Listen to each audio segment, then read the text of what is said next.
नमस्कार छात्रों, आज हम कक्षा 12वीं के घाला असाइनमेंट है उनके प्रश्न पत्र के सॉल्यूशन करने वाले हैं। हमने 1 से लेके 6 तक जो सॉल्यूशन करने थे क्वेश्चन पेपर के, वो सेक्शन सी है उनका कर लिया है। अगर आपने नहीं देखा हो तो नीचे जो डिस्क्रिप्शन बॉक्स है उसमें हमने उसका लिंक दिया हुआ है, तो आप देख सकते हैं।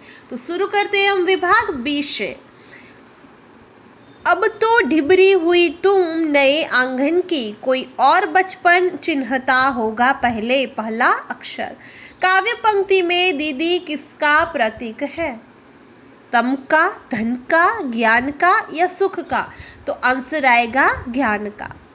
23वां है निशिगोंस रहे संग साथ लगी, यही सौतिन ताप क्यों सही है।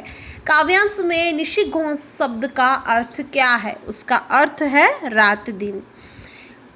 उसके बाद है कृष्ण अपने हाथों से गोपियों पर क्या डालते हैं? तो आंसर आएगा चंदन केसर। 25वां है बालक भरत का सहचर कौन है? तो शिशु सिंह है, वो बालक भरत का सहचर है। उसके बाद है कवि ने किस वन का जिक्र किया है? तो आंसर आएगा कवि ने चीड़ वन का जिक्र किया है।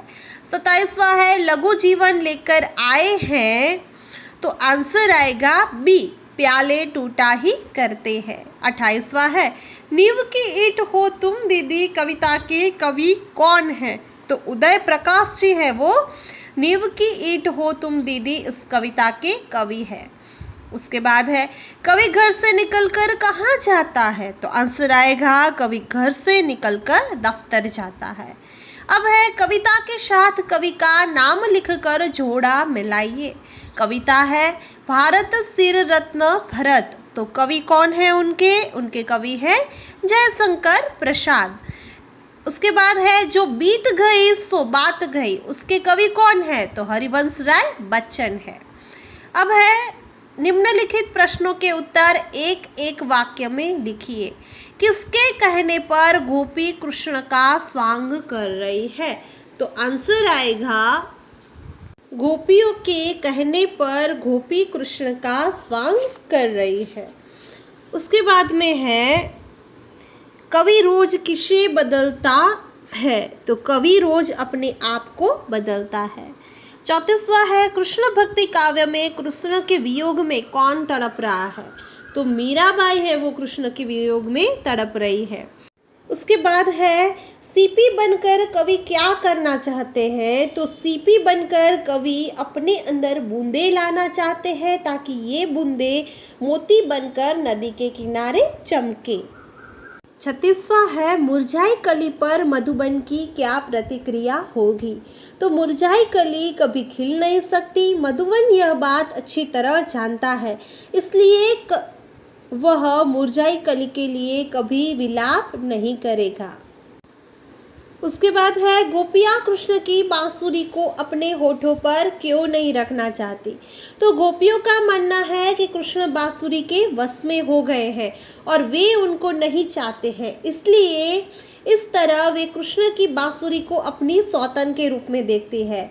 इसलिए सौतिया डाह के कारण गोपियां हैं वो बांसुरी को अपने होठों पर नहीं रखना चाहती। नेक्स्ट क्वेश्चन है शकुंतला अपने पति से क्यों बिछुड़ गई थी? तो शकुंतला और दुष्यंत का गांधर्व विवाह हुआ था। इसके बाद दुष्यंत शकुंतला को वहीं छोड़कर अपनी राजधानी चला गया था। इस तरह दुर्भाग्य से शकुंतला अपने पति से बिछुड़ गई थी।